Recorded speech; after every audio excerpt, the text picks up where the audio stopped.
हम लोग अभी अध्याय 3 में प्रवेश करने जा रहे हैं। हमने देखा किस प्रकार यमदूतों को विष्णुदूतों ने भगाया, और बड़ा सुंदर दोनों के बीच का वार्तालाप अजामिल ने सुना। अजामिल को अपनी सारी गलतियों का एहसास हुआ। उसने विलाप किया, भक्ति में प्रगाढ़ रूप से संलग्न होने का संकल्प किया और हरिद्वार जाकर के भगवान के नाम में निमग्न हो गया।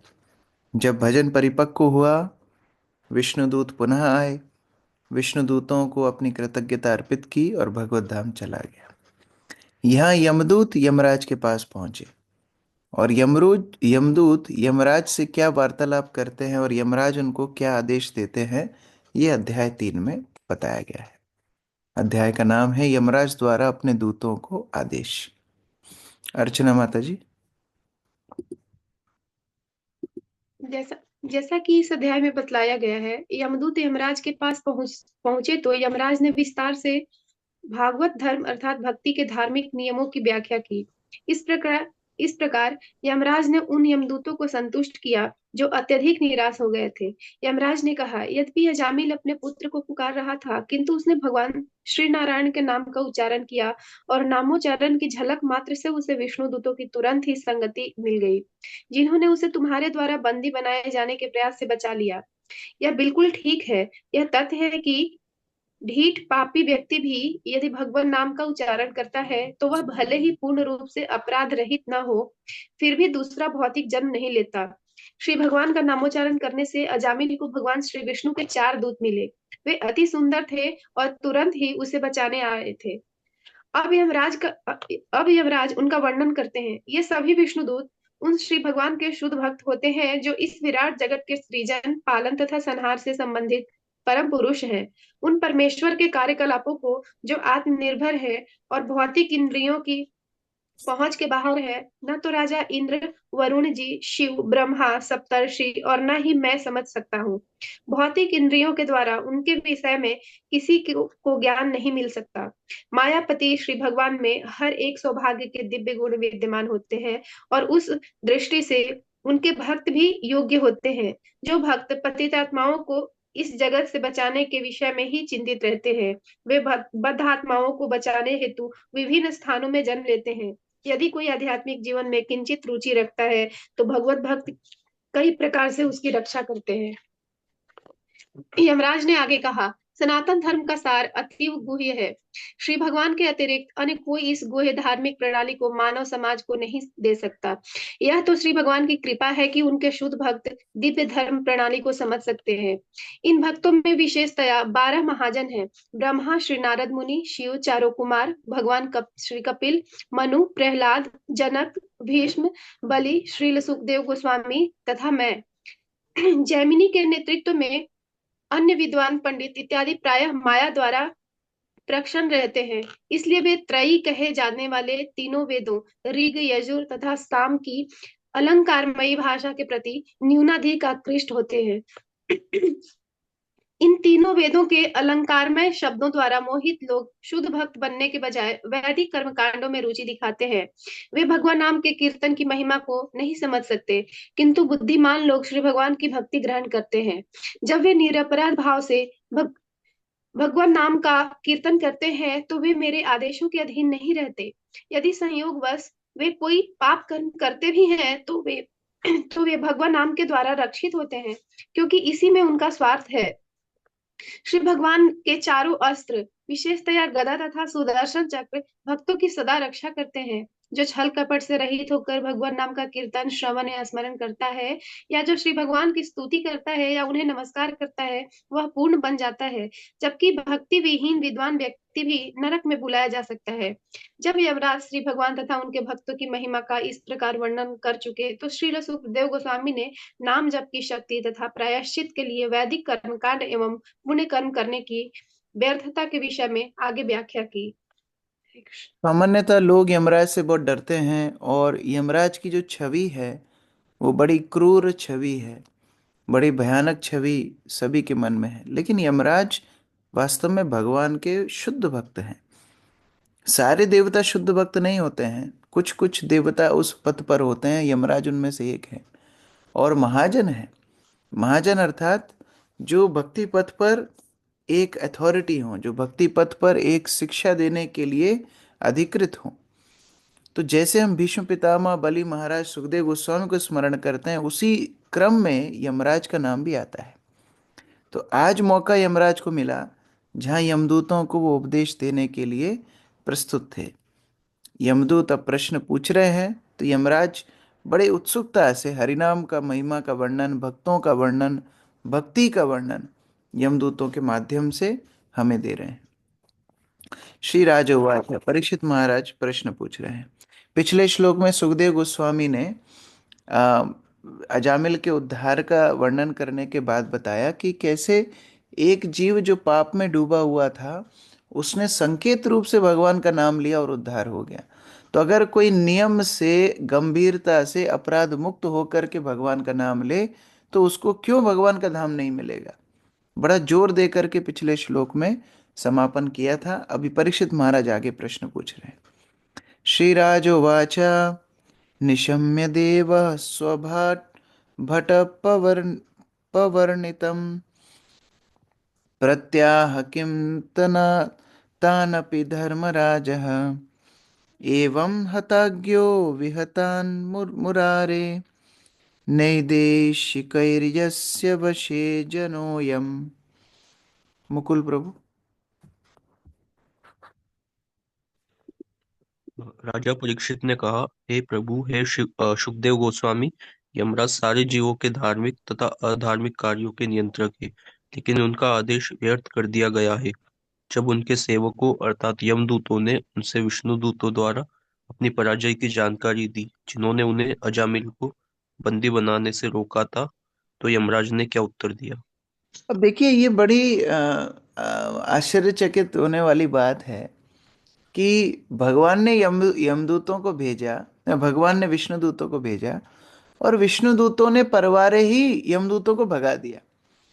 अब यमराज के लिए कितनी, अगर हम बाह्य दृष्टि से देखें, भौतिक दृष्टि से देखें, तो कितनी अपमानजनक होने वाली बात है। मान लो आपने अपने कुछ सेवकों को या अपने ड्राइवर को या किसी को भी कोई कार्य के लिए भेजा हो, और जिस स्थान पे आपकी बड़ी धाक हो उस स्थान पे भेजा हो, और वहां परवारे कोई व्यक्ति आकर के उनको भगा दे और आपको सूचना तक नहीं है, तो सामान्यतः व्यक्ति बड़ा नाराज हो जाएगा। लेकिन यमराज को पता है कि ये विष्णु दूत हैं, भगवान की आज्ञा का पालन कर रहे हैं। ये विनम्रता भी होनी जरूरी है। भक्त समाज में कई बार हम लोग इस तरह परेशान हो जाते हैं। हम कोई बात बताते हैं, फिर हमारे सीनियर कोई और बात बता देते हैं, तो हम नाराज हो जाते हैं। अरे प्रभु जी ने मुझे क्यों नहीं बोला? अरे भाई, जब आप खुद उनकी अथॉरिटी स्वीकार कर रहे हो, जब आप खुद उनके अधीनस्थ भक्ति कर रहे हो, तो उनके आदेश को आपको भी स्वीकार करना चाहिए। उसी प्रकार यहाँ पर यमराज भगवान की कितने महान भक्त हैं, केवल इसी बात से हम समझ सकते हैं कि उनके मन में ना तो कोई क्रोध आया, ना कोई रोष आया, ना किसी भी प्रकार का कोई डाउट आया। अच्छा, भगवान की इच्छा है, आ जाओ यमदूतों, तुमको बताता हूं कि किस प्रकार से तुम्हारी गलती थी। ये यमराज की महानता है। कमल सिंह प्रभु। हरे कृष्ण प्रभु जी। श्री विश्वनाथ चक्रवर्ती ठाकुर कहते हैं कि यद्यपि यमदूतों के कथन वैदिक सिद्धांतों के द्वारा पूर्णतः अनुमोदित थे, किंतु विष्णु दूतों के कथन की विजयी रहे, इसकी पुष्टि स्वयं यमराज ने की। तो हरे कृष्ण आगे प्रभु। जो दोनों के बीच में जो वार्ता हुआ था, यमदूतों ने भी बड़ी अच्छी अच्छी बातें बोली थी, ऐसी बात नहीं है। लेकिन विश्वनाथ चक्रवर्ती ठाकुर बोल रहे हैं कि उनको पूरा स्वीकार करने की जरूरत नहीं है। विष्णु दूतों ने जो प्रवचन दिया वो सटीक प्रवचन था, और उसकी पुष्टि आज यहाँ यमराज करने वाले हैं। यमस्य देवस्य न दंडभंग कुतश्च निर्षे श्रुतपूर्व आसीत् एतन्मुने व्रश्चति लोक संशयम् नाही त्वदन्य इति मे विनिश्चितम्। गायत्री माता जी। हरे कृष्ण प्रभु। हे महर्षि, इसके पूर्व यह कहीं भी सुनाई नहीं पड़ा कि यमराज के आदेश का उल्लंघन हुआ हो। इसलिए मैं सोचता हूँ कि लोगों को इस पर संदेह होगा, जिसका उन्मूलन अन्य कोई नहीं अपितु आप ही कर सकते हैं, क्योंकि ऐसी मेरी दृढ़ धारणा है, इसीलिए कृपा करके इन घटनाओं के कारणों का की व्याख्या करें। तो जैसे अर्जुन ने भगवान को गीता में पूछा था कि ये भगवान, आप बता रहे हो आपने इतने दीर्घ काल पहले विवस्वान को, सूर्यदेव को ज्ञान दिया, लेकिन आप तो अभी हुए हैं, मेरे समकालीन हैं, तो आपने कैसे ज्ञान दिया? ये प्रश्न जरूरी है क्योंकि कई लोगों के मन में आएगा। उसी प्रकार से यहाँ पर परीक्षित महाराज बोल रहे हैं, आज तक तो ऐसा सुना ही नहीं कि यमराज ने किसी को पकड़ने के लिए भेजा हो दूतों को और उनको किसी ने आज्ञा का अवहेलना कर दी हो। ऐसा तो लोग संदेह करेंगे। तो क्या यमराज की क्या प्रतिक्रिया हुई, ये भी आप बता दीजिए कि यमराज ने उसको कैसे स्वीकार किया। तो ये प्रश्न बड़ा लोगों के लिए बड़ा जरूरी था। श्री शुको वाचा भगवत्पुरुषैराजन् यं यः प्रतिहतोद्यम पतिं विज्ञापयामासुर्यमं संयामनीपतिम्। सानिध्य प्रभु। हरे कृष्ण। श्री सुखदेव गोस्वामी ने उत्तर दिया, हे राजन, जब यमराज के दूत विष्णु दूतों द्वारा चकरा दिए गए थे और पराजित कर दिए थे, तो वे अपने स्वामी शमानिपुरी के नियंत्रक तथा पापी पुरुषों के स्वामी यमराज के पास इस घटना तो बताने पहुंचे। हरे कृष्ण। सामान्यतः ऐसा होता ही है कि कभी जिसने काम दिया हो वो काम पूरा नहीं हुआ हो तो उसी के पास जाते हैं हम कि भैया देखो ये समस्या आई, आपने जो काम दिया। अच्छा, ये भी एक बहुत महत्वपूर्ण सेवक का गुण है।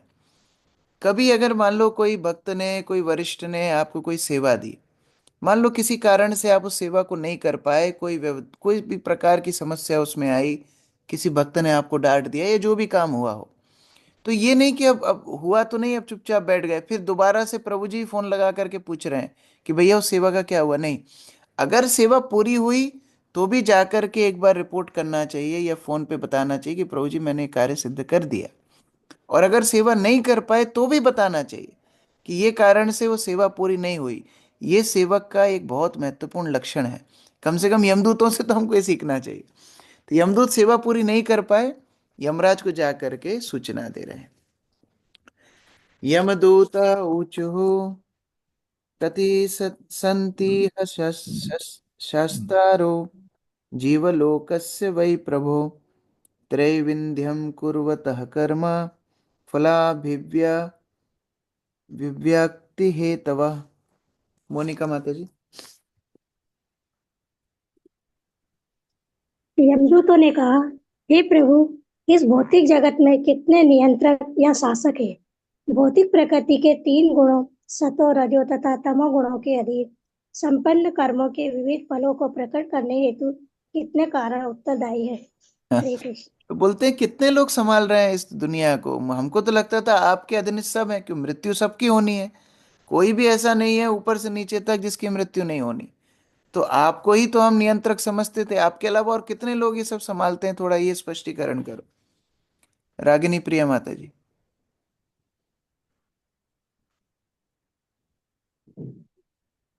हरे कृष्ण प्रभु जी।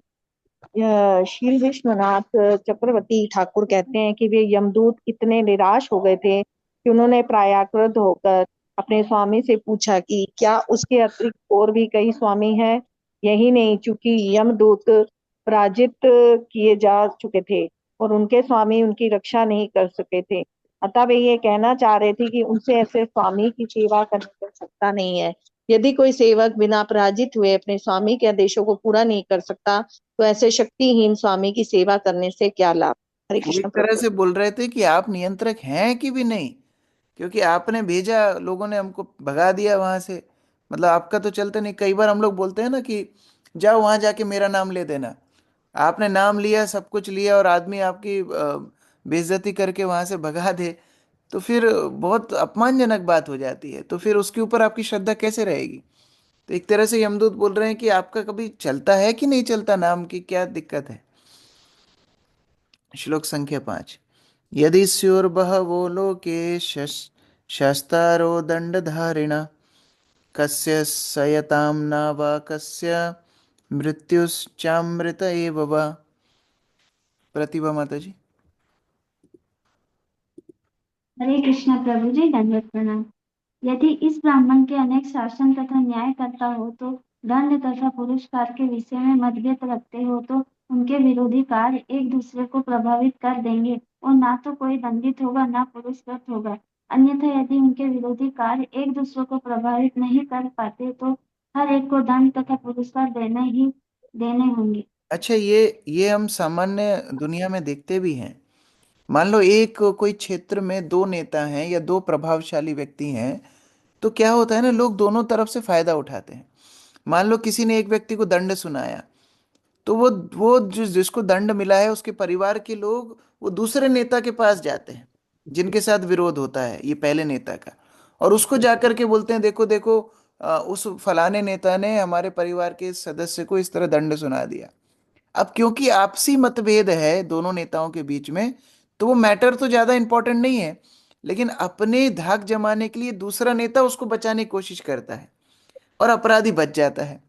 या फिर किसी को ये दूसरा व्यक्ति पुरस्कृत करना चाहता होगा तो ये पहला व्यक्ति उसमें टांग अड़ाएगा।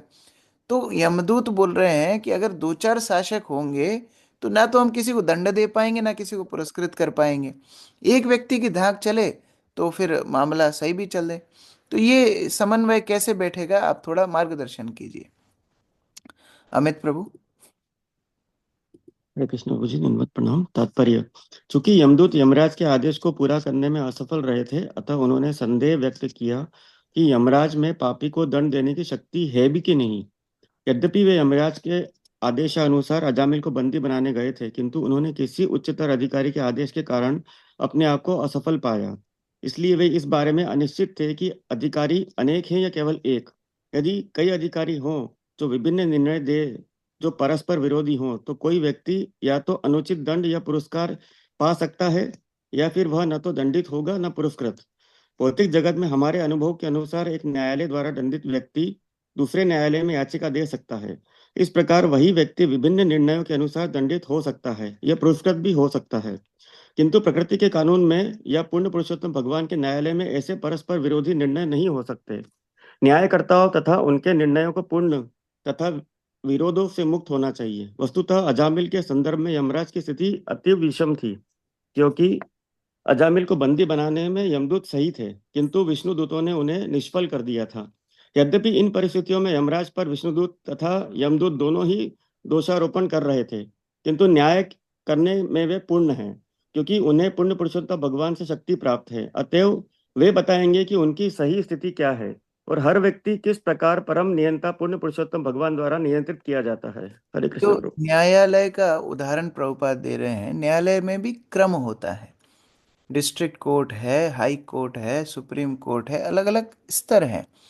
अब मान लो किसी को हाई कोर्ट ने सजा सुना दी लेकिन सुप्रीम कोर्ट ने उसको इनोसेंट, उसको बिल्कुल अपराध रहित घोषित कर दिया, तो फिर सुप्रीम कोर्ट की बात मानी जाएगी। तो उसी प्रकार से यहाँ यद्यपि यमदूतों के क्रम में, यमदूतों के गणित में अजामिल दोषी था, लेकिन विष्णुदूतों के क्रम में नहीं था, तो उनकी बात मानी जाएगी। अब ये कंफ्यूजन यमदूतों को क्लियर करेंगे यमराज।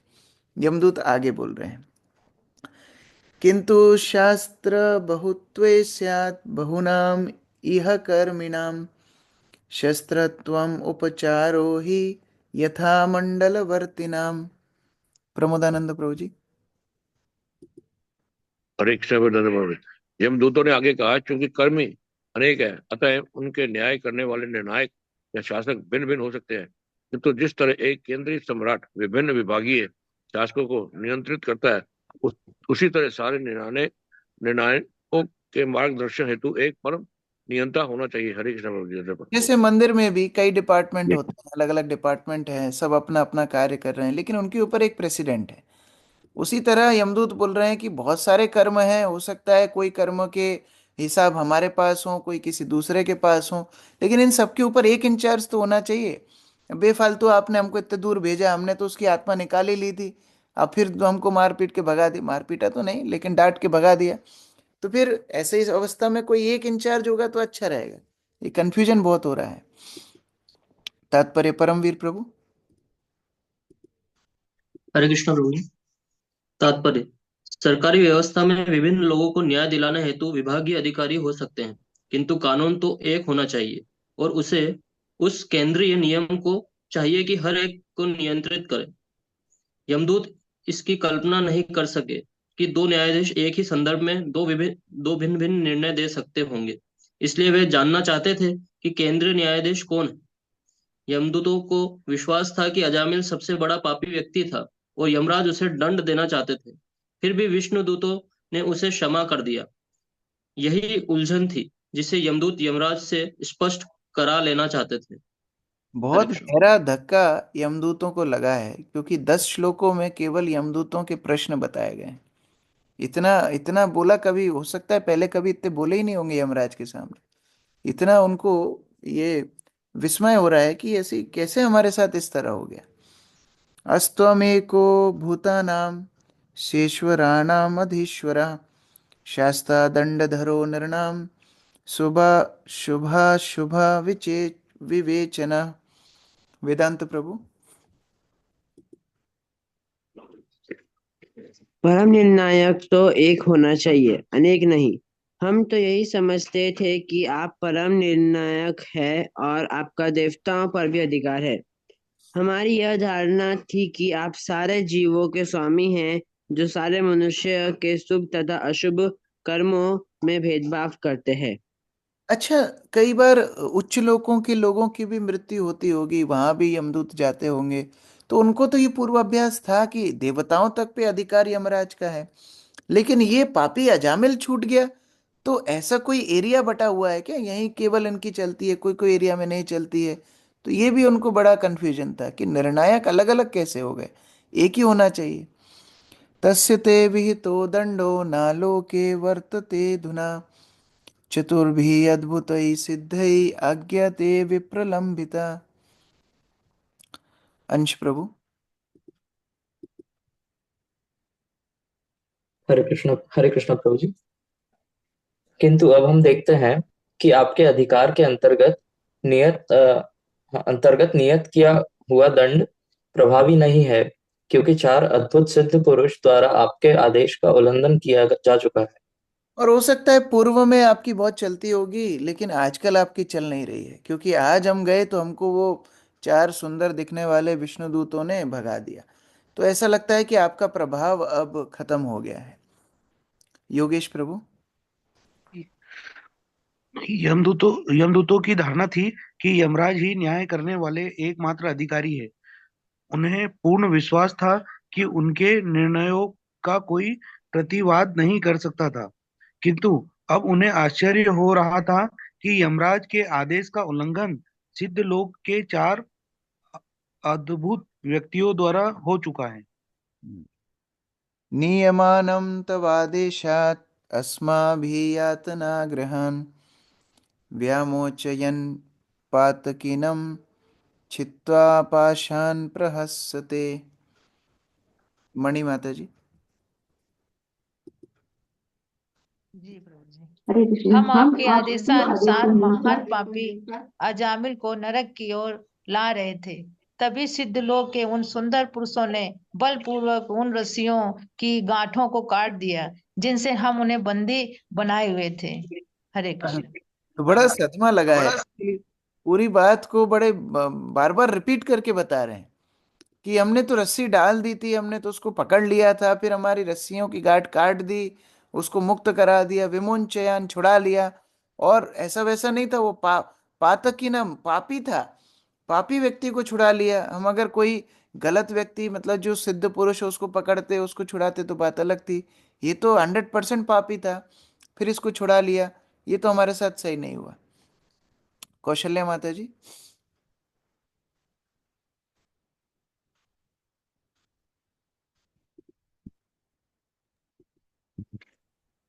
फिर विश्वनाथ चक्रवर्ती ठाकुर की टिप्पणी है कि यमदूत विष्णु दूतों को यमराज के समक्ष लाना चाहते थे। यदि यमराज उन विष्णु दूतों को दंड दे सकते हैं तो यमदूतों को संतोष हुआ होता। ये हमारे रसिक आचार्य हैं विश्वनाथ चक्रवर्ती ठाकुर, बोलते हैं कि यमदूतों को इतना गुस्सा आ रहा था कि अगर बस चलता ना, तो वो चारों विष्णु दूतों को पकड़ के लाते यमराज के सामने कि देखो ये हमें अपना काम नहीं करने दे रहे। जैसे छोटे बच्चे करते हैं ना आपस में लड़ाई, कि देखो मम्मी ये मुझे मार रहा है, तो ऐसे ही विष्णुदूतों को ला करके खड़ा करना चाहते थे यमराज के सामने कि इन्होंने हमको अपना काम नहीं करने दिया, लेकिन उनको पकड़ने की तो सामर्थ्य था नहीं। तो यहाँ पर आकर के केवल शिकायत कर रहे हैं। तांस्ते वेदितुम् इच्छाम यदि नो मन्यसे शमम नारायण इति अभिहिते मा भई इति आयुः द्रुतम। ब्रजेश प्रभु। जो ही पापी अजामिल ने श्री नारायण नाम का उच्चारण किया, ये चारों सुंदर व्यक्ति तुरंत वहां आ गए और यह कहकर उन्हें उसे पुनः आश्वस्त किया, डरो मत, डरो मत। हम आपसे उनके विषय में जानना चाहते हैं। यदि आप यह सोचते हैं कि हम उनके विषय में समझ सकते हैं तो कृपा करके बताइए कि वे कौन है। हरे कृष्ण प्रभु। और इतना ही नहीं कि छुप करके ले जा रहे हो, देखो कई बार कैदी को छुड़ाते हैं उनके समर्थन करने वाले लोग, छुप करके निकाल ले जाते हैं पुलिस से, छुपा करके या जेल तोड़वा करके उनको मुक्त करा लेते हैं। लेकिन ये तो एकदम दिन दहाड़े एकदम सबके सामने, हमारे सामने एकदम आकर के और आश्वासन दे रहे थे, डरो मत, डरो मत।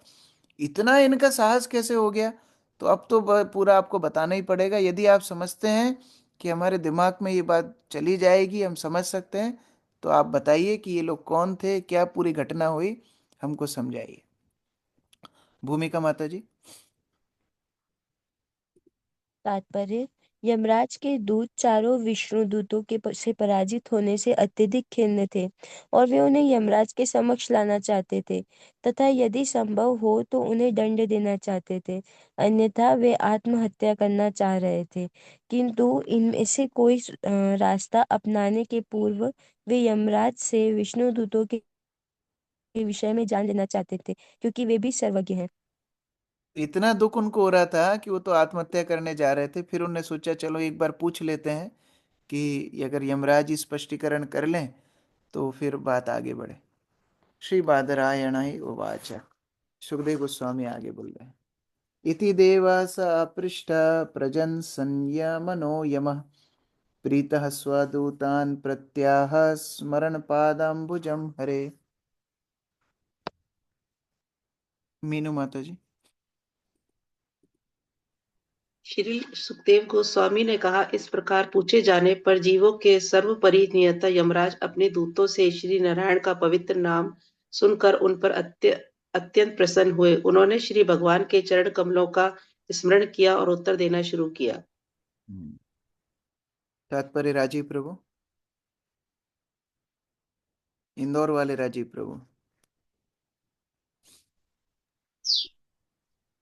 हरे कृष्णा प्रभु। जीवों के शुभ तथा अशुभ कर्मों के सर्वोपरि नियंता श्रील यमराज अपने सेवकों पर अत्यधिक प्रसन्न हुए, क्योंकि उन्होंने उनके राज्य में श्री नारायण के पवित्र नाम का उच्चारण किया था। यमराज को ऐसे लोगों का सामना करना पड़ता है जो निरे पापी होते हैं और श्री नारायण को समझ नहीं पाते हैं। फलस्वरूप जब उनके दूतों ने श्री नारायण का नाम लिया तो वे अत्यधिक प्रसन्न हुए, क्योंकि वे भी एक वैष्णव हैं। तो यहाँ पर यमराज की भगवान के ऊपर निष्ठा देखने के लिए मिलती है कि किस प्रकार भगवान के ऊपर यमराज की निष्ठा है। यद्यपि उनके दिए गए वचन की अवहेलना हुई, उनके ही दूतों के सामने उनका अपमान हुआ। एक्चुअली यमराज की आज्ञा का अवहेलना मतलब उनका अपमान, फिर भी यमराज प्रसन्न हो रहे हैं कि देखो मेरे भगवान का नाम, मेरे भगवान के गुणगान का अब अवसर आया है। तो भगवान के चरणों पे ध्यान करते हुए यमराज अब आगे इस प्रश्न का उत्तर देंगे, बहुत सुंदर रूप से हरिनाम की महिमा का गुणगान करेंगे। हरे कृष्ण। ग्रंथराज श्रीमद् भागवतम की जय, श्री प्रभुपाद की जय। यस बसंत प्रभु, प्रश्न है। हरे कृष्णा प्रभु जी, धन्यवाद, प्रणाम प्रभु जी। मेरा दो प्रश्न है। पहला प्रश्न ये है कि ये हरिनाम का जो महिमा है, ये तो सदा से चला आ रहा होगा, मतलब अजामिल के पहले से भी ये तो मैं जो समझ पा रहा हूँ कि ये जो यमदूत थे, ये लोग नए नए ज्वाइन किए होंगे या इन्हें ज्यादा नहीं। नहीं, ऐसा नहीं। देखो जो हरिनाम का जो ध्यान से या आदर पूर्वक जप करते हैं, तो उनके पास तो वैसे ही यमराज भेजते ही नहीं थे यमदूतों को, वो उनके पास भटकते भी नहीं थे। ये पहला ऐसा दृष्टांत हुआ जहाँ अजामिल पापी था, उसने नाम कभी उस तरह ग्रहण नहीं किया, लेकिन अपने बेटे को बुला रहा था और फिर विष्णुदूत आकर के यमदूतों को भगा दिए। तो ये क्लैश पहली बार हुआ। जैसे एक पटरी से कई ट्रेन निकलती हैं, एक दूसरे से थोड़ी टकराती हैं, कभी एक्सीडेंट हो जाता है। तो ऐसा नहीं, पहले भी लोग हरिनाम की महिमा का आश्रय लेकर के भगवत धाम जा रहे थे, लेकिन यमदूतों को उनके सामने भेजा ही नहीं जाता था, उस पटरी पे उनकी ट्रेन जाती ही नहीं थी। आज ऐसा हो गया कि अजामिल को पकड़ने चले गए और उसी समय विष्णुदूत आकर के उसको छुड़ा लिए। तो यहाँ अब उनके लिए आश्चर्यचकित होने की बात है। कई बार ऐसा होता है ना कि हम किसी व्यक्ति से कभी टकराते ही नहीं है और एकदम से आमने सामने हो जाए, तब अरे आप भी मंदिर आते हो क्या, आप भी संडे प्रोग्राम में आते हो, और हाँ मैं तो 5-15 साल से आ रहा हूँ, वो आपसे कभी मुलाकात हुई ही नहीं। तो ऐसे ही यमदूतों विष्णुदूतों की मुलाकात आज हो गई, तो वो बड़े विस्मय में पड़ गए, ये कारण था। जी जी जी प्रभु जी, जी समझ में आ गया प्रभु जी। एक चीज और था इसमें कि जो मतलब अजामिल ने, ये कोइंसिडेंटली था। जनरली जो पापी लोग होते हैं या जो भगवान का अच्छे से नहीं करते हैं, तो वो एंड एंड टाइम में जब हम बॉडी लीव करते हैं, तो उस टाइम में भगवान का नाम मुख पे हमें नहीं आता है। तो आप जो ये कह रहे हैं वो मैं सही समझ पा रहा हूँ ना, इसीलिए। लेकिन ये पहला ऐसा केस था जब उन्होंने पाप ले करने के लिया, इतना बाद भी हाँ, उनको चला। भगवान का नाम ले लिया, पुत्र को संकेत करते हुए लिया, लेकिन ले लिया तो तुरंत विष्णुदूत आ अब दूसरा प्रभु जी मेरा ये था कि जैसे हम ऐसा कहते हैं ना कि अगर एक बार भी किसी ने भगवान का नाम ले लिया या फिर उसका उद्धार हो जाता है, तो मैं इसे ऐसे समझ सकता हूँ कि उसकी वहां से भक्ति शुरू हो गई और धीरे धीरे कभी न कभी भक्तों की कृपा से धीरे धीरे उनका आगे चल के हो जाएगा। हाँ, ऐसा है क्या? यही है। नाम के आश्रय लेते ही उसका आध्यात्मिक अकाउंट शुरू हो जाता है, यही उसका विचार है। और अगर वास्तव में कोई हरिनाम लेने के बाद अगर 4 नियम पालन करने लगे, तो वास्तव में उसको यमदूत कभी नहीं पकड़ेंगे। समस्या क्या होती है, नाम भी करते हैं फिर साथ साथ में पाप भी करते हैं, तो उस कारण से फिर आध्यात्मिक रूप से आगे नहीं बढ़ पाते हैं, वो एक समस्या है। तो प्रभु जी जैसे हम लोग को ये मतलब इतना उम्मीद है कि अब यमदूत नहीं आएंगे हम एक लोग को एक पकड़। एक डिवोटी इस अजामिल चरित्र प्रवचन करते करते बता रहे थे कि अजामिल ने कई बार भगवान का नाम लिया, लेकिन बाद में पाप भी करता था। लेकिन जब मृत्यु के पहले किया तो उसको मौका ही नहीं मिला अगला पाप करने का। तो क्योंकि मृत्यु की जस्ट पहले लिया ना, तो वो शुद्ध हो गया था, और इसलिए विष्णुदूत उसको ले गए। तो इसी तरह से अगर हम 4 नियमों का पालन ठीक से करें, 10 नाम अपराध को हम लोग गंभीरता से जीवन में अवॉइड करें, तो फिर नाम की माध्यम से व्यक्ति का उद्धार होना निश्चित है, यमदूत कभी नहीं आएंगे। थैंक यू सो मच प्रभु जी। प्रभु जी ये उत्साह आपके दिला रहा आपके पास तो आएंगे ही नहीं, आप भगवान के इतने गंभीर भक्त हो, आपको चिंता है। करने की जरूरत नहीं। Thank you. अंजना माता जी। गुरु सॉरी मुझे इंटरप्ट कर रही हूँ। गुरु महाराज तो कहते हैं ना, अगर यमराज आ भी गए तो हम लोगों ने तो उन्हें प्रणाम करना चाहिए कि एक हाँ, शुद्ध भक्त का हमें संग मिल रहा है। गुरु महाराज बताते थे, गलती से आप यमराज के सामने पहुंच भी जाओ तो दंडवत करना और उनको प्रणाम करना। वांछा कल्पतरुभ्यश्च कृपा सिंधुभ्येव च पतितानां पावनेभ्यो वैष्णवेभ्यो नमो नमः। तो यमराज भी सोचेंगे अरे ये तो डिवोटी है, ये यहाँ से कैसे आ गया, तो फिर उसको आपको भगवत धाम भेज देंगे। तो ऐसा भक्तों के लिए एक सुविधा है। यस, अंजना माता जी। हाँ जी, हरे कृष्ण प्रभु जी। आप हमने यह पढ़ा कि यमराज उसने अजामिल ने नाम लिया भगवान का, नारायण अपने पुत्र का नाम लिया, लेकिन आना तो अगर वैसे तो हम यही कहते हैं ना कि भगवान का नाम लिया और वो यमदूत नहीं आएंगे, तो यमदूत तो पहले आ गए, उन्होंने बांध भी लिया, लेट क्यों हो गए विष्णुदूत इसमें? यही एक कंफ्यूजन हुआ एक्चुअली।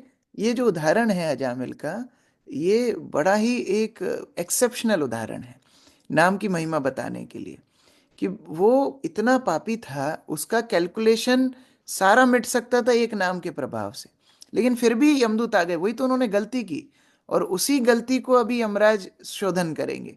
आगे अंत में बताएंगे कि जिसने भी नाम लिया हो, भगवान को प्रणाम किया हो, भगवान भक्त हो, उनके पास भटकना भी मत। यही तो शोधन उनको, तो उनकी गलती उनसे गलती हुई कि वो पहुंच गए। विष्णुदूत तो टाइम से ही आए, वो थोड़ा पहले पहुंच गए। अच्छा, तो मतलब कि आपने ये बताया ना कि ऊपर के लोकों में नहीं जाएंगे। नहीं नहीं, ऊपर के लोकों में भी जाते हैं। ऊपर के लोकों में भी यमराज का ही शासन चलता है। जब भी कोई देवता गंधर्व इत्यादि की मृत्यु होती है तो यमदूत ही जाते हैं। केवल ब्रह्मलोक में जब ब्रह्मा जी की मृत्यु होती है वहां यमदूत नहीं जाते हैं, क्योंकि वो भगवान के शुद्ध भक्त हैं। ब्रह्मा जी भगवत धाम में जाते हैं और अपने साथ ब्रह्मलोक के निवासियों को भी ले जाते हैं। लेकिन वहां भी रिस्क है, अगर वहां ब्रह्मा अभिमानी हो जाएंगे या भक्ति से च्युत हो जाएंगे फिर नीचे गिरना पड़ेगा, फिर जाकर के वो यमदूतों के अधीनस्थ हो जाएंगे। तो केवल वहीं पर ये सुविधा है। ठीक है, हरे कृष्ण। दीपा माता जी। हरे कृष्ण प्रभु जी, दंडवत प्रणाम। मेरा प्रश्न था कि जो हमारे भगवान है श्री कृष्ण सर्वज्ञ हैं, उन्हें तो पता है कौन किस अवस्था में उनका नाम ले रहा है, किस प्रकार ले रहा है। जैसे हम जीवन भर उनकी भक्ति कर रहे हैं, और जो वो एक तरफ है, हाँ वो ब्राह्मण जरूर थे, अजामिल वो भक्ति से विमुख हो गए थे, परंतु किए तो उन्होंने पाप ही थे। परंतु सिर्फ एंड टाइम पे उनका नाम लेने से अगर इतना उद्धार हो गया, तो ये दूसरों के लिए क्या यानी हुआ संकेत की दूसरों के लिए ये संकेत है कि भगवान कितने कृपालु हैं, ये संकेत है। देखिए, भगवान मौका ढूंढते हैं जीव का उद्धार करने के लिए, ये भगवान की कृपा है। कोई गंभीरता से पूरा जीवन जप करे और अंत समय में ना कर पाए तो भी भगवान उसका उद्धार कर देते हैं। और कोई ने जीवन नहीं किया लेकिन योगवश या भक्तों के कृपा से या किसी भी कारण से अगर भगवान का नाम जिह्वा पे अंत समय में आ जाए उसका भी उद्धार कर देते हैं।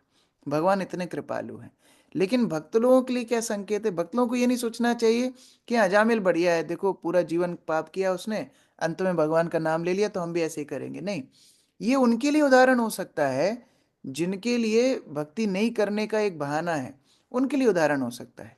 लेकिन हमारे लिए क्या शिक्षा है जो सुखदेव गोस्वामी पिछले अध्याय के अंतिम श्लोक में बोले कि जब संकेत रूप से अजामिल ने नाम लिया उसका उद्धार हो गया, तो अगर आप गंभीरता से जप करेंगे, बिना अपराध के करेंगे, तो क्यों भगवान आपका उद्धार नहीं करेंगे?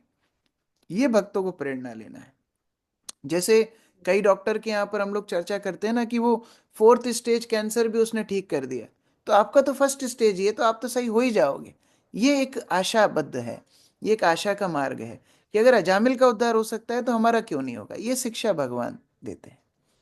जैसे सुखदेव गोस्वामी आकृष्ट हुए पूतना के श्लोक सुन करके कि कैसे भगवान ने पूतना जहर लगा करके गई और उस पूतना को धात्री का, माता का स्थान दे दिया भगवत धाम में। तो इसका मतलब ये नहीं कि अब हम भी पूतना जैसे भगवान को जहर देंगे, ऐसा ये मतलब नहीं है। इसका ये शिक्षा है कि यदि जहर देने वाली को भी माता का स्थान दे दिया तो फिर हमको अगर भक्ति करेंगे तो हमको क्या देंगे। ये एक प्रेरणा है, और यही आकृष्ट होकर के सुखदेव गोस्वामी वापस आए व्यासदेव से भागवत सीखने के लिए। ठीक है जी प्रभु जी। प्रभु जी, क्योंकि ये एक ऐसी प्रेरणा है हम भक्तों के लिए, तो ठीक है जो हम भक्त हैं हम समझ सकते हैं उनके नाम की महिमा क्या है, परंतु जो नहीं है वो तो यही समझेंगे ना, उसके प्रकार हुआ कि 100 पाप किए फिर गंगा जी में स्नान किया, फिर 100 पाप किए फिर गंगा जी में स्नान किया कि हमारा नहीं उद्धार हो गया।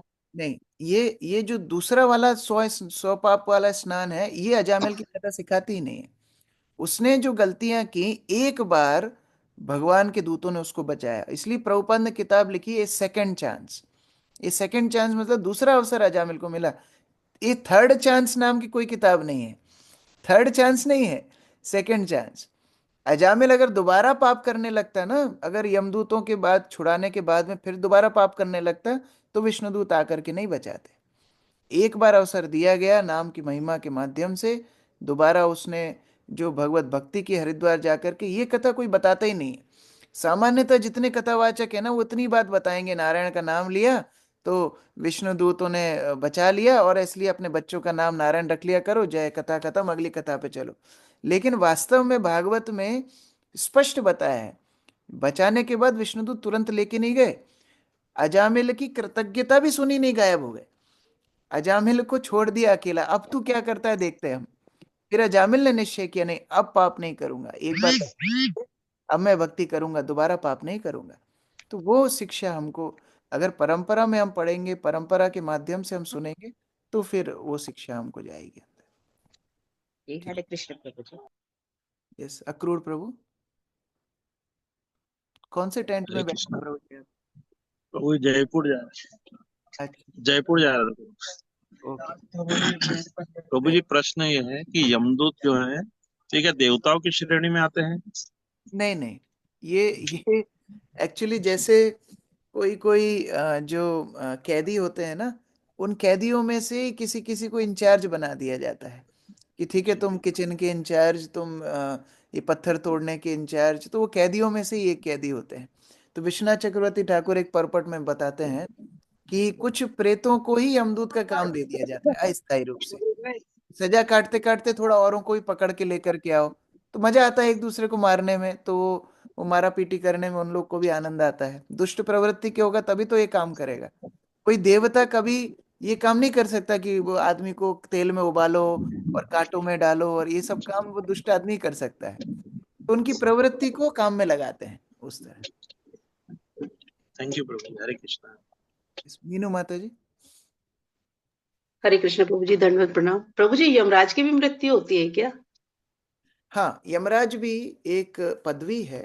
तो एक जब एक मनवंतर बदलता है, तो उस हिसाब से फिर एक मनवंतर में यमराज की पदवी भी चेंज होती है। तो अभी जो यमराज हैं हमारे शुद्ध भक्त हैं। और आगे जाकर के अभी इतना इतिहास नहीं है, क्योंकि आगे जब आप मनवंतर पढ़ेंगे 8वें स्कंद में, तो हर मनवंतर के दिक्पालों का वर्णन होगा, कौन यमराज बनेगा, कौन इंद्र बनेगा। तो अभी जो वर्तमान के यमराज, उनका वर्णन हो रहा है कि वो शुद्ध भक्त हैं उस प्रकार। तो प्रभु जी, उन्हें लेने कौन आता है फिर उन्हें? उन्हें लेने भगवान के दूत आएंगे। जब वो महाजन हैं तो उनको लेने थोड़ी यमदूत आएंगे, उनको लेने भगवान के दूत आएंगे। अच्छा प्रभु जी, और जो जैसे रस्सी से बांध के ले जाने का मतलब क्या, मतलब वो इंसान तो यम पाश होता है। यम पाश ये भौतिक, मतलब ये स्थूल रस्सी नहीं है, ये सूक्ष्म रस्सी है जिससे सूक्ष्म शरीर को खींचा जाता है। ठीक है, प्रतिभा हरे कृष्ण प्रभु जी, दंडवत प्रणाम। प्रभु जी, जैसे अपन माला करते हैं तो जय श्री कृष्ण चैतन्य प्रभु नित्यानंद से अजित गदाधर शिवासादि गौर भक्त। प्रभु जी, ये मम्मी को मंत्र नहीं आता, तो ये जैसे माला करती है तो ये बोलती है ओम नमो भगवते वासुदेवाय, और फिर अपनी माला स्टार्ट करती है। तो प्रभु जी ऐसा कर सकते हैं ना? देखिए, ओम नमो भगवते वासुदेवाय ये सतयुग का मंत्र है। और ये गायत्री भी है, क्योंकि इसमें बीज मंत्र न्यास तीनों हैं। तो इसका जप इस तरह नहीं किया जाता। ये वास्तव में वैदिक मंत्र है। इसको अनुष्ठान में भागवत पढ़ने के पहले इत्यादि हम लोग जप करते हैं। लेकिन जो नाम जप आप कर रहे हो, वो नाम जप के पहले पंचतत्व मंत्र हम इसलिए जप करते हैं क्योंकि भगवान के ये विशेष अवतार हैं श्री चैतन्य महाप्रभु, जो कलयुग में केवल और केवल उद्धार करने के लिए हरिनाम को लेकर के आए। तो अपनी कृतज्ञता उनको अर्पित करने के लिए हम चैतन्य महाप्रभु का स्मरण करते हैं जप करने के पहले, और उनसे ये याचना करते हैं कि हमारे नाम जप में जो कुछ त्रुटि हो आप उसको क्षमा करना। इस भावना से पंचतत्व मंत्र का जप किया जाता है। तो इसलिए सरल मंत्र है, कोई डिफिकल्ट मंत्र तो नहीं है। आप अगर उनको एक पेपर पे लिख करके देंगी तो वो याद कर लेंगे। धीरे धीरे पहले एक पढ़ के करेंगी, और एक बार करना ही काफी है। ऐसा नहीं हर माला के पहले करने की आवश्यकता नहीं है। केवल एक बार शुरू में जप करने के पहले, फर्स्ट राउंड के पहले अगर आप जप कर लेंगे, उसके बाद फिर वो अपनी माला कंटिन्यूस कर सकती है। हर माला के पहले करने की आवश्यकता नहीं है। ठीक है।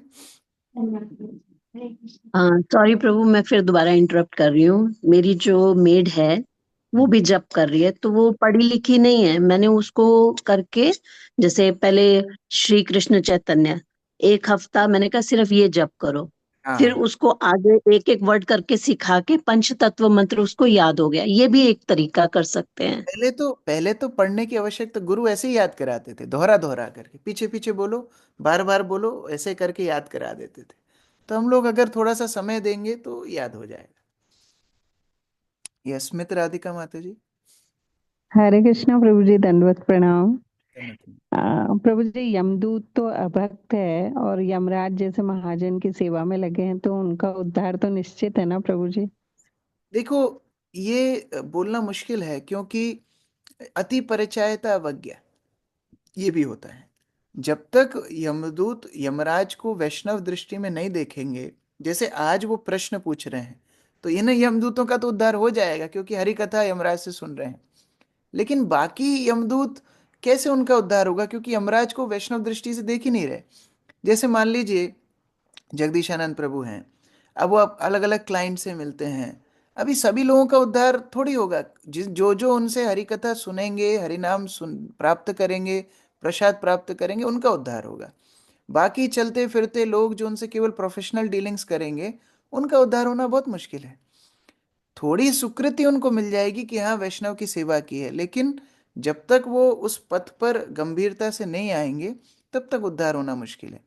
जैसे मान लो अभी शिला प्रभुपाद हैं या गुरु महाराज हैं, ये लोग इतने साल पृथ्वी पर रहे, कितने असंख्य असंख्य लोग इनके संपर्क में आए, तो सुकृति जरूर मिलेगी। लेकिन जब तक उनका आश्रय लेकर के उनके निर्देशों का पालन नहीं करेंगे, तब तक उनका उद्धार कैसे होगा। तो यहाँ जो यमदूत प्रश्न पूछ रहे हैं उनका तो उद्धार होगा, बाकी लोगों की गारंटी बोलना मुश्किल है। जी प्रभु जी, ये सिर्फ सेवा की सुकृतियाँ मिलेगी। हाँ, ये सिर्फ सेवा की सुकृति मिल जाएगी उनका। जी प्रभु जी। प्रभु जी, एक चीज और शेयर करना चाह रही थी। कल मनीष प्रभु के यहाँ प्रोग्राम रखा था, आपको ओके। बहुत याद कर रहे थे, और उनकी मम्मी वहाँ प्रचार कर रही है थोड़ा बहुत फोन पे। अच्छा। तो सारे धनौंदा वासी जो आपसे जुड़ गए थे, आपसे प्रेरित हो गए थे, वो 8 माला तक पहुंच गए हैं प्रभु जी। बहुत अच्छा, ये तो आपका प्रचार था, आपने वहां पर। नहीं प्रभु जी, आपका था। प्रेरणा आप दे के आए, बीज आप बो के आए वहां पे। थैंक यू सो मच माता जी। हरे कृष्णा। हरे यस, कृष्ण। मणि माता जी। हरे कृष्ण प्रभु जी, प्रणाम। प्रभु जी, थोड़ी सी एक घटना की चर्चा है। कल हमारे जिले में एक बहुत दुखद घटना हो गई है कि हमारे जो प्रिंसिपल हैं उनके अंडर में करीब 70 करीब स्कूल हैं। तो वो पीछे से खड़े हुए थे और 12th क्लास के छात्र ने उनको सीधे पीछे से सिर पे गोली मारी और तुरंत वहीं पे शरीर छोड़ गए। तो प्रभु जी, उनको तो नारायण लेने का नाम ही नहीं मिला। देखो और वो ये बहुत धार्मिक थे, बहुत अच्छे इंसान थे प्रभु जी। ये अभी तक होता था अमेरिका में, यूरोप में, हम लोग सुनते थे, अभी ये भारत में भी हो रहा है। और देखो इसके पीछे अब अगर हम एकदम शास्त्र के अनुरूप चलें तो दो संभावनाएं हैं। यदि उन्होंने अपने जीवन में, धार्मिक होना अलग चीज है, धार्मिक होने से आध्यात्मिक होने का कोई लेना देना नहीं। नहीं, आध्यात्मिक भी थे प्रभु जी, बहुत समस्याएं सॉल्व करते थे, बहुत ही मतलब कौन शब्दों में बोले, बहुत ही अच्छे व्यक्ति। हाँ, मैं वही समझा रहा हूँ।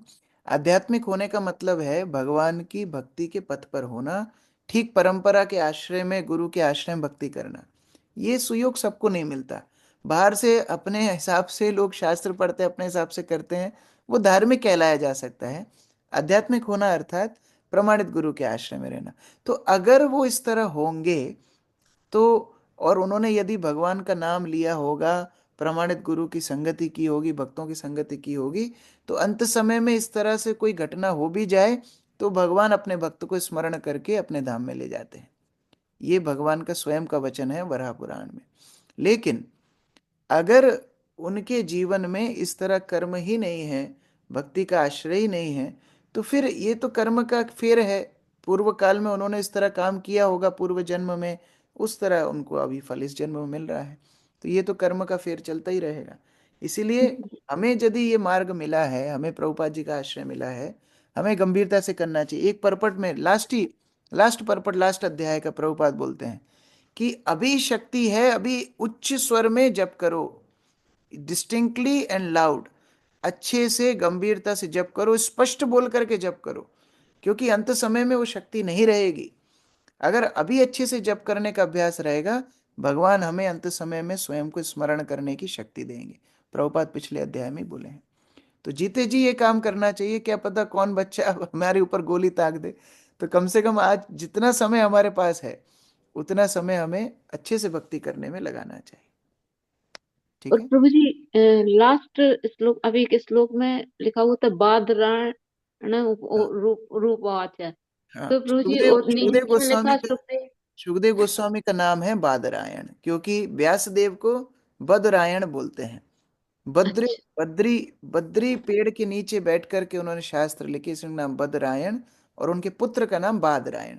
जैसे वसुदेव का पुत्र वासुदेव, उसी तरह बदरायण का पुत्र बादरायण, तो इसलिए सुखदेव गोस्वामी का एक और नाम है बादरायण। जी जी जी, हरे कृष्ण। ठीक। हंसराज प्रभु। हरे कृष्णा प्रभु जी, धन्यवाद प्रणाम। प्रभु जी, मेरा क्वेश्चन थोड़ा इस सेशन से अलग है।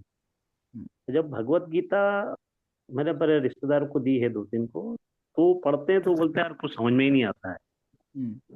अब मतलब वो पढ़ते थे, मैंने भी पढ़ी थी भगवत गीता, जब शुरू में मैंने पढ़ा था तो मेरे आधा समझ में आया था, आधा समझ में नहीं आया। इसके पहले मैंने डोंगरे जी महाराज की भागवतम पढ़ी थी। वो इतनी सरल भाषा में थी कि कोई भी पढ़े तो बहुत आसानी से समझ में आ जाता था। तो प्रभु जी थोड़ा सा ये क्लैरिटी थोड़ा सा मतलब। देखिए, शिला हमारे गुरुमात जो थे वो उसके बताते, लिए प्रभु जी क्षमा चाहूंगा, मैं क्षमा चाहूंगा इसके लिए, क्वेश्चन के लिए। नहीं नहीं, क्वेश्चन एकदम सटीक है। हमारे गुरुमाज तो बताते थे कि जब वो इस्कॉन में नहीं आए थे उसके पहले वो बहुत सारी किताबें पढ़ते थे, और भगवत गीता तो हमेशा अपने साथ रखते थे, बाहर की एक। और उसमें ना जो जो उनको समझ में आता था वो लिखते भी थे कि देखो मुझे, और उनको लगता था मुझे कितना समझ में आ रहा है। लेकिन जब इस्कॉन में आए तब उनको ये समझ में आया कि अभी तक जो समझ में आया था वो समझने लायक ही नहीं था। तो वास्तव में कई बार लोगों को लगता है अरे हमको बहुत समझ में आ रहा है, बहुत समझ में आ रहा है। ये ज्ञान तब तक समझ में नहीं आएगा तब तक तद्विद्धि प्रणिपातेन परिप्रश्नेन सेवया उपदक्षन्ति ते ज्ञानम ज्ञानिनस तत्वदर्शिना। भगवान स्वयं अर्जुन को बोलते हैं, अर्जुन पहले तत्वदर्शी प्रमाणित गुरु को समर्पण करो। समर्पण करने के बाद जब उनसे श्रवण करोगे तब जाकर के तुम्हें अवसर मिलेगा उस गुरु की सेवा करने के लिए।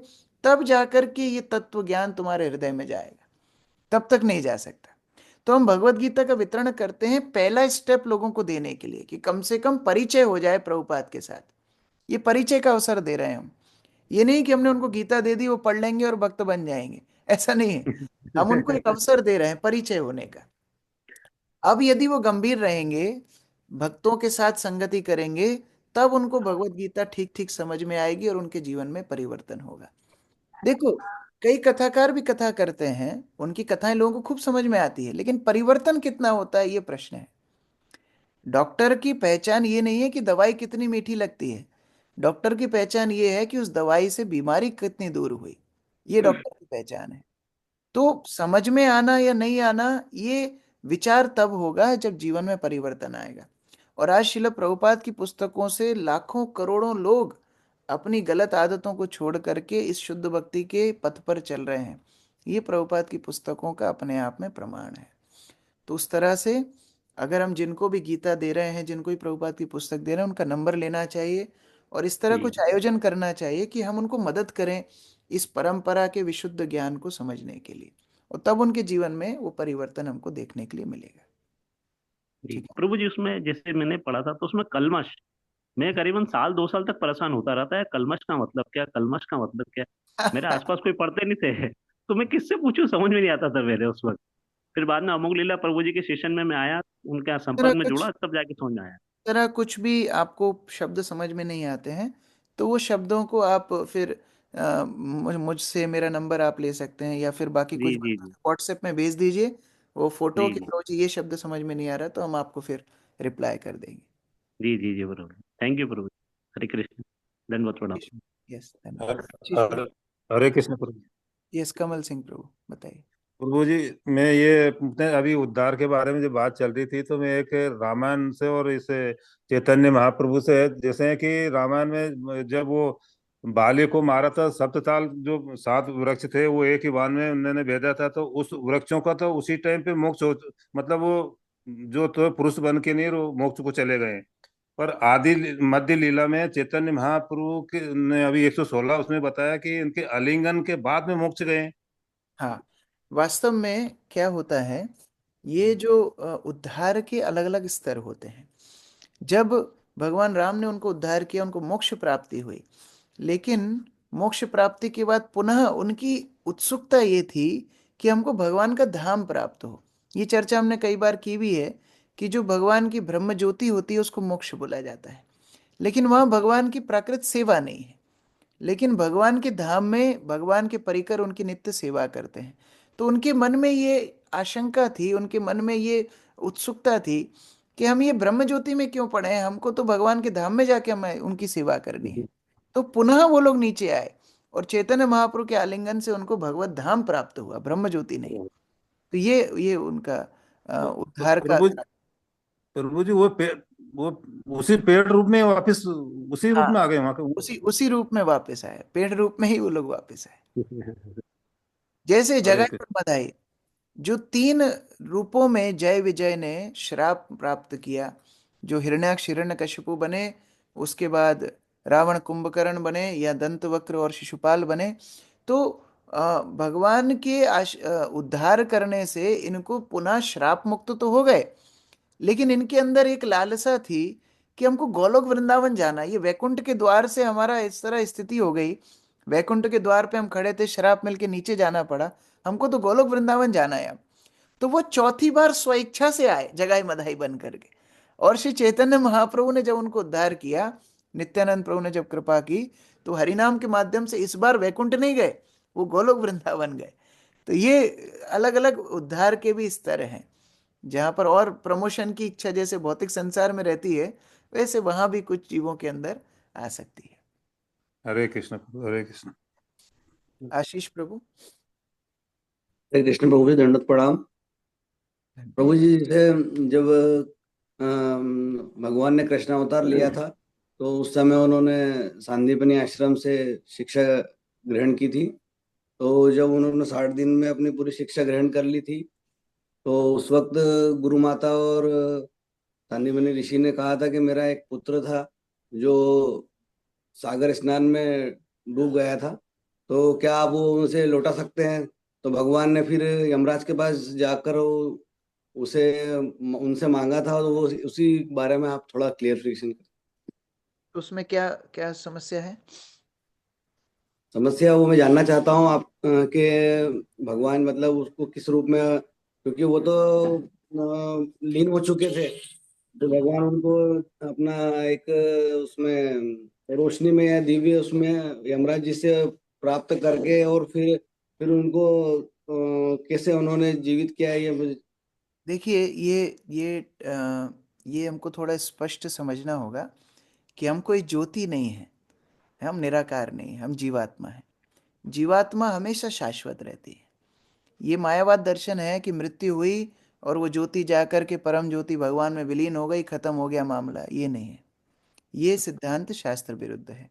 भगवान गीता में अर्जुन को डांटते हुए बोलते हैं, अर्जुन, ये जितने राजा तुम्हें सामने दिख रहे हैं ये हमेशा से थे, आज हैं, हमेशा रहेंगे। तुम हमेशा थे, आज हो, हमेशा रहोगे। कभी ऐसा नहीं होगा कि जीव में जाकर के परमात्मा में जाकर के जीव मिला और उसका अस्तित्व ही खत्म हो गया, ऐसा कभी नहीं होता। तो मृत्यु के बाद भी जीव का क्रम चलता रहता है। यहाँ यमराज को पता था कि यह सांदीपनि मुनि का पुत्र है और भगवान इसको छुड़ाने आएंगे, तो उन्होंने अपने पास रख रखा था। और जब भगवान जाते हैं, छुड़ा करके लाते हैं, गुरु माता प्रसन्न होती हैं। कई शिक्षाएं इससे भगवान देते हैं। एक शिक्षा भगवान ये देते हैं कि यमराज से भी ऊपर उनका शासन है। यमराज यदि किसी जीव को मृत्यु दे भी देंगे, भगवान पुनर्जीवन दे सकते हैं, ये केवल भगवान का सामर्थ्य है। जैसे रामायण में भी, रामायण में जब भगवान रावण का वध कर देते हैं, तो इंद्र समेत सब देवता आते हैं और भगवान की सेवा करना चाहते हैं। भगवान इंद्र को बोलते हैं, एक काम कीजिए, सारे बंदरों को पुनः जीवित कर दीजिए। तो इंद्र हंसने लगता है, अरे भगवान, मैं खुद अमर नहीं हूं, मेरे अंदर ये सामर्थ्य नहीं है, लेकिन अगर आप शक्ति दोगे तो मैं कर सकता हूं। तो भगवान राम इंद्र को शक्ति देते हैं कि जाओ, मैं तुम्हें शक्ति देता हूं, इनको सबको जीवित कर दो। उस बल से फिर वो सारे वानरों को जीवित करते हैं। तो ये शक्ति केवल भगवान के पास है। तो इसी आधार पर एक तो ये शिक्षा दी। दूसरी शिक्षा ये दी कि गुरु की सेवा किस स्तर पे करनी चाहिए। अगर गुरु कुछ असंभव कार्य भी बोल दे तो शिष्य को पूरा प्रयास करना चाहिए उसको पूरा करने के लिए। जैसे श्रील भक्ति सिद्धांत सरस्वती क्या आदेश दे रहे हैं प्रभुपाद को, जाओ पूरे विश्व में प्रचार करो। अब हमको आज कोई बोल दे जाओ पूरे देवास को भक्त बनाओ, बोलेंगे प्रभु जी मजाक कर रहे हो क्या। यहाँ भक्ति सिद्धांत सरस्वती बोल रहे हैं पूरे विश्व को आप भक्त बनाओ, और प्रभुपाद लग भी गए, पूरा जीवन उसमें समर्पण कर दिया। गुरु के आदेश को इस तरह पालन करना चाहिए, ये भी एक शिक्षा उन्होंने दी। और फिर उन्होंने ये भी शिक्षा दी कि देखो, सांदीपनि मुनि और उनकी पत्नी का इतना प्रेम था भगवान के प्रति कि वो भगवान की महिमा को उजागर करना चाहते थे। इस एक लीला से उन्होंने ये समझाया कि ये मत सोचना कि जितने बच्चे मेरे आश्रम में पढ़ रहे हैं इनको मैं पढ़ा रहा हूं, इनको मैं बड़ा बना रहा हूं, ये तो सामान्य बच्चे हैं। ये कृष्ण और बलराम तो वास्तव में मेरा ही मान बढ़ाने के लिए आए थे, मैं इनका गुरु नहीं हूं, ये वास्तव में परम पुरुषोत्तम भगवान है। ये तो केवल ये आदर्श स्थापित करने कि गुरु के पास शिक्षा लेनी चाहिए, इसलिए मेरे आश्रम में आए थे। तो ये भी एक शिक्षा है। तो कई शिक्षाएं भगवान की एक लीला से भगवान स्थापित करते हैं, उस तरह हम लोग को शिक्षा लेनी चाहिए। ठीक है। यस, आकर्षणी माता जी, अनम्यूट कीजिए। हाँ जी, हरे कृष्णा प्रभु जी, दंडवत प्रणाम। प्रभु जी थैंक यू, आपने इतनी अच्छी वो करते हैं क्वेश्चन आंसर में, हमारे भी बहुत सारे वो हो जाते हैं डाउट क्लियर। और मुझे वो लिंक हरिप्रिया गोपिका माता जी ने भेज दिया, तो मैं पूछ रही थी उसमें भी मुझे बहुत सारे क्वेश्चन आ रहे हैं, मैं जो सुन रही हूँ फर्स्ट सेकंड से, तो वो पूछ सकती हूँ यहाँ पे। हाँ। अभी बहुत लेट हो गया है। और दूसरा, इसमें 12 महाजन में कपिल भगवान को भी महाजन बोला गया है, तो क्या भगवान भी खुद अपनी भक्ति करते हैं? हाँ, देखिए, भगवान जब विशेष अवतार लेते हैं किसी सिद्धांत को स्थापित करने के लिए, कपिल मुनि का जो अवतार हुआ है शिक्षा देने के लिए, तो इसीलिए उनका नाम महाजनों में गिना गया है। सुखदेव गोस्वामी भी भगवान के शक्तवेश अवतार माने गए हैं, तो उनको भी उधर गिना गया है। लेकिन उनका कार्य क्या था? उनका कार्य है शिक्षा देना। जैसे स्वयंभू मनु को भी शक्तवेश अवतार माना गया है, लेकिन उनका नाम भी वहां पर है, क्योंकि वो विशेष सिद्धांत देने के लिए भगवान का अवतार हुआ है, तो इसलिए उनका नाम महाजन में गिना गया है। ठीक है। और ये लिस्ट ऐसी नहीं है कि ये 12 महाजन ही 12 महाजन, जैसे राधा रानी का नाम उधर नहीं है, अर्जुन का नाम उधर नहीं है, तो सारे महाजन है, ऐसा नहीं है। वो 12 एक उदाहरण के रूप से दिए हैं कि ये 12 इस क्रम में ऐसे महाजन होते हैं, इस तरह बताया गया है। ठीक है। दीपा माता जी। प्रभु जी, जैसे अभी चर्चा हुई थी नाम की महिमा को लेके, तो जो श्री ओम नमो भगवते वासुदेवाय मंत्र है, ये तो उद्धारक मंत्र है। आपने कहा कि सतयुग का मंत्र है। जैसे कि हम भी भागवत कर रहे हैं या भोग लगा रहे हैं, उससे पहले जब खाना खाने से पहले तो उस मंत्र का उच्चारण कर रही हूँ, ओम नमो भगवते वासुदेव, तो क्या ये गलत है? गलत नहीं है, लेकिन और अच्छा आप कर सकते हो अगर आप हरे कृष्ण महामंत्र का जप करोगे, क्योंकि कलयुग का तारक मंत्र हरे कृष्ण महामंत्र है। ओम नमो भगवते वासुदेव देवाय भी प्रमाणित मंत्र है, लेकिन कलयुग के लिए सर्वश्रेष्ठ मंत्र बताया गया है हरे कृष्ण महामंत्र। हमने कल या परसों की क्लास में कई कई शास्त्रों से उल्लेख बताए थे और ग्रुप में शेयर भी किए। वो श्लोकों को आप पढ़ सकते हो, एक बार देख सकते हो कि किस तरह शास्त्रों में कलयुग के लिए विशेष मेडिसिन दी है हरे कृष्ण महामंत्र का जप। तो ये विशेषता है। और दूसरा है कि नाम और मंत्र में अंतर होता है। मंत्र आप केवल एक शुद्ध स्थान पे पवित्र स्थिति में ही जप कर सकते हो, हर जगह नहीं कर सकते हो। ध्रुव ने जब इस मंत्र का जप किया, एक पवित्र स्थान में तपस्या करते हुए ब्रह्मचर्य व्रत प्राप्त करके और भोजन इत्यादि कम करके एकाग्रता से जप किया।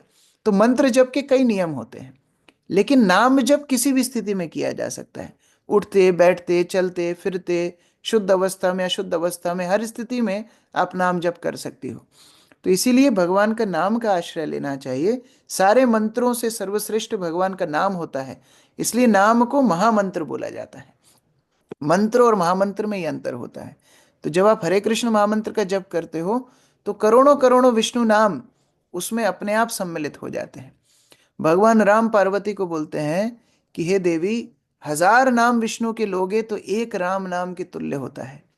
और चैतन्य महाप्रभु आगे भी वर्णन करते हैं 3 राम नाम के बराबर एक कृष्ण नाम का फल होता है। तो जब आप हरे कृष्ण महामंत्र का जप करते हो तो आप हजारों हजारों लाखों लाखों विष्णु नाम वैसे ही उसमें ले लेते हो।